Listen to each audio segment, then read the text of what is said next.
এই ছেলেরা তোরা নামাজ পড়বি কোন দিন? তোরা মানুষের বাচ্চা না? জীবন মানে কি শুধু বেডি?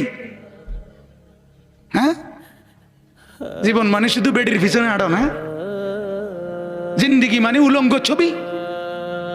হায় হায় হায়, ছেলেদের জীবনে এটা একটা মোবাইল, একটা মোটরসাইকেল, এই দুইটাই সম্পদ। একটা মোটরসাইকেল যার আছে 7,000 ধন পাইছে। সোজা হিসাব, ঢাকা থেকে মোটরসাইকেল ছাড়ে কক্সবাজার গিয়ে থামে। হ্যাঁ, প্রতিদিন রাতে, প্রতিদিন শত শত ছেলে মোটরসাইকেল চালায়। এজন্য ভাবা দরকার। আমার কথা হলো, আমার চিৎকার আমি দিতে থাকি।